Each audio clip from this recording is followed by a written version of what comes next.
We continue our breaking news this morning. A wild scene coming out of the Boston area, specifically Watertown, where a suspect is dead. The manhunt for a second suspect continues, and this, according to local police, is connected to the Boston Marathon bombings. We are getting some confirmation of that. We want to go right out to our correspondent Brian Ross, who has been on the scene throughout the morning, collecting as much information as possible. Brian, thank you for joining us once again. What's the very latest?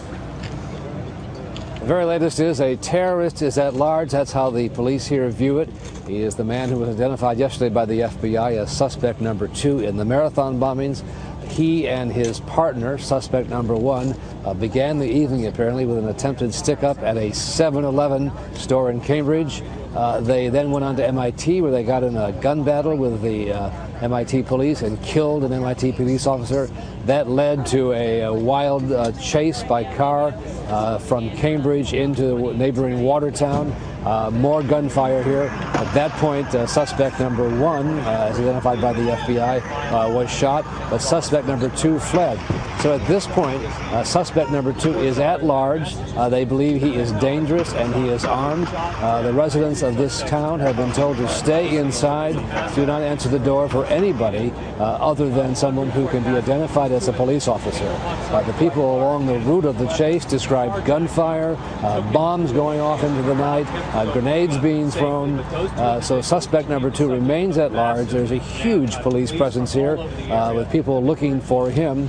He's hiding under the cover of darkness. The sun comes up in about an hour. That will probably aid the search. But at the moment, it remains a very tense situation with a man who they believe will murder at will at large.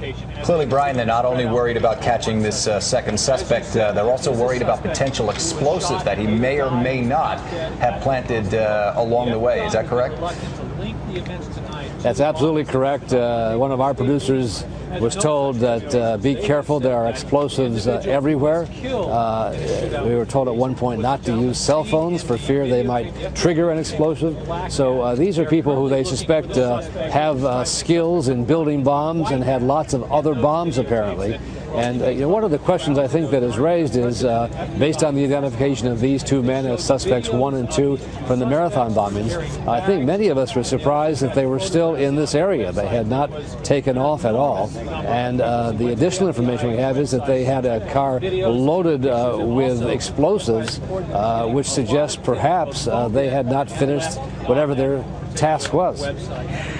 Brian, 2 clearly individuals who wanted to cause a lot of harm. Just going back to what police were telling us about what they did just on this spree alone, a robbery, a carjacking. They shot and killed an MIT police officer. There's another transit police officer who was struck and is now in critical condition at the hospital. And the concern is for the residents also. They want to make sure that everybody stays inside and everybody is vigilant, because until the sun comes up, there's no telling where this man is. Right now, is there any developments on as far as how police are going to keep the area safe? Is it still just the door-to-door? Have you heard any updates on that? It is door-to-door. Phone calls are being made at random to residents, so they call reverse 911 calls.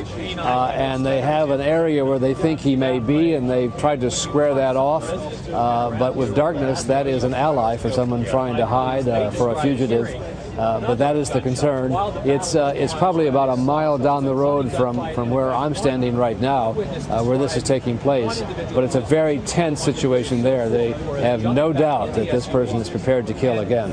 Yeah, we saw those cars behind you, Brian, speeding behind you. So certainly fluid. Take care out there, and we'll check in a little bit. ABC's Brian Ross. Thank you.